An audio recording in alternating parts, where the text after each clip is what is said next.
आप इस बात को मानिए, मुसलमान अपने मजहब के प्रति एक सच्चा मुसलमान है, और जो सच्चा मुसलमान है वो कुरान मजीद को मानता है और कुरान मजीद में जो फरमाया गया है उसके आदेशों का पालन करता है। ये आपकी समस्या है कि आप उससे ये कहते हैं नहीं नहीं नहीं नहीं, कुरान कुछ और है, ये मुसलमान खराब हैं। ये क्योंकि आप कायर हैं, डरपोक हैं, लालची हैं, इसलिए आप उसके मुंह पे सच नहीं बोलना चाहते हैं। और इस जुमले के तहत इस देश के विभाजन जो हिंदू मुस्लिम पे हुआ, जो मैंने नहीं किया, आपने नहीं किया, मेरे पूर्वजों ने किया, अगर विभाजन भी करना था तो भाई एक बार तय कर देते, कहानी खत्म हो जाती। लेकिन विभाजन करने के बाद 70 साल में ये देश गली गली, मोहल्ले मोहल्ले, आजाद भारत में सरकारी आंकड़ों के हिसाब से 3,940 सबसे बड़े हिंदू मुस्लिम दंगे हुए हैं। और आपका आदमी कितना विजनरी था भाई, उसके साथ जघन्य अपराध हुआ कि उसे प्राइम मिनिस्टर नहीं बनने दिया। 3 जनवरी 1948 की कलकत्ता की स्पीच ऑल इंडिया रेडियो ने जारी कर दी है, सुन लीजिए, आज की जनरेशन सुन ले सरदार पटेल ने क्या कहा था। जो 3 जनवरी 1948 को सरदार पटेल कह रहे थे वो आज कहने की हिम्मत नहीं है, क्योंकि सत्ता में जाने के लिए उसे सुनने और बोलने से रोकती है।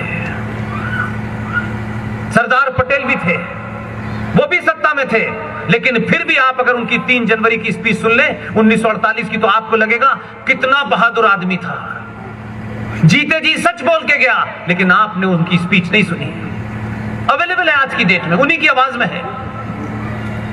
ये बात अलग है कि नाथूराम गॉडसे ने गांधी को जब मारा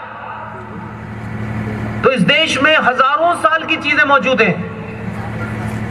किसने उनके बयान को, जो मजिस्ट्रेट कोर्ट में नाथूराम गॉडसे ने दिया था, किसने उस किताब को बैन किया, किसने उस बयान को बाहर नहीं आने दिया?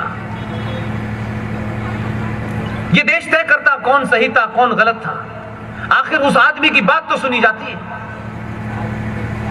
आज तो अफजल गुरु को फांसी देने के बाद उनके चाहने वालों की बात सड़क सड़क, कोने कोने चिल्लाए जा रहे हैं, अफजल गुरु हम शर्मिंदा हैं, तेरे कातिल जिंदा हैं। इतनी आजादी है तो नाथूराम गॉडसे ने जो बयान दिया था, कम से कम इस देश को पता तो चलना चाहिए था उसका बयान क्या था, वो कहना क्या चाहता था। एक सभ्य समाज में किसी की भी हत्या जायज नहीं हो सकती,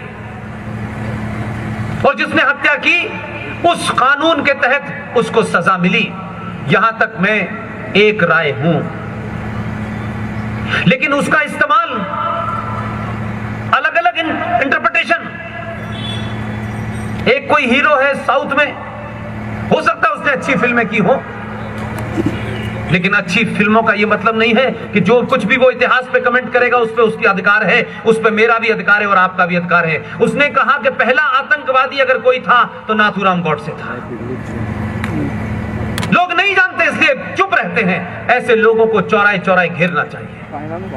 इससे आप नाथूराम गॉडसे के समर्थक नहीं हो जाएंगे, लेकिन तथ्यों पे अपनी बात रखिए, सबूत के साथ रखिए।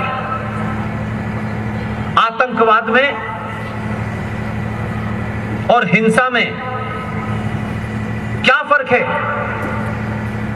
आतंकवाद को जिन कारणों से आतंकवाद मजहब के नाम पे होता है,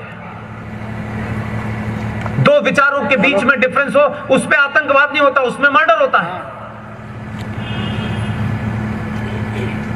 तो दुनिया में जो आतंकवाद है वो पूरी दुनिया में दिखाई दे रहा है, लेकिन ये झूठ भारत के लोगों ने कहा।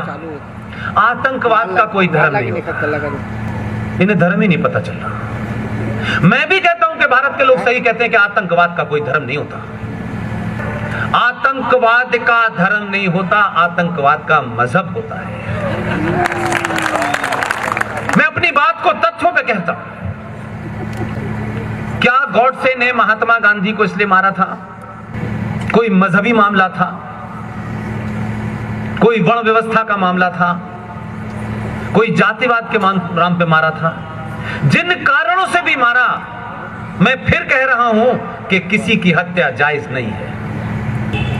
उसने गोली मारी, वो भागा नहीं, वो अलकायदा का सदस्य था, ऐसा नहीं था। उसने कहा मैंने ये कृत्य किया है, मुझे लगता है कि मैंने ये हत्या ठीक की है, उसको लगता था। चोर उचक्का अगर वो कोई आतंकवादी होता तो मार के भाग जाता। अगर ये आतंकवादी है तो लंदन की प्रिवी काउंसिल के हॉल के अंदर एक मोटी सी किताब के अंदर कागज काट के रिवॉल्वर रख के जब ऊधम सिंह गए थे और जब जनरल डायर को स्टेज पे मारा था तो ऊधम सिंह ने भी कहा, I did my work, please arrest me. इसके लिए कलेजा चाहिए।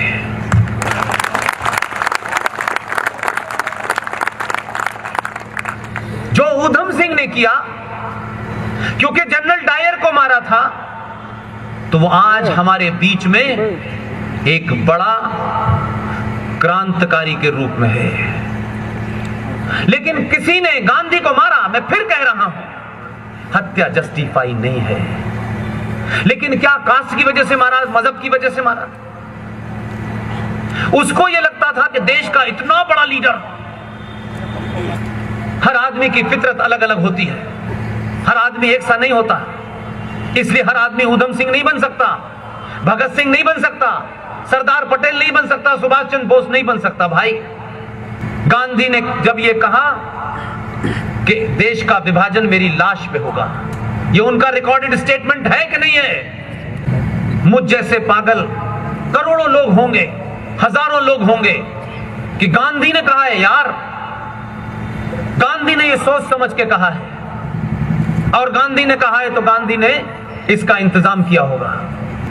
लेकिन मेरा सवाल यह है कि गांधी, जब तुमने पूरे देश को यह भरोसा दिलाया कि भारत का विभाजन मेरी लाश पे होगा, इसका अर्थ यह है कि गांधी को पता था कि पार्टीशन की बात चल रही है।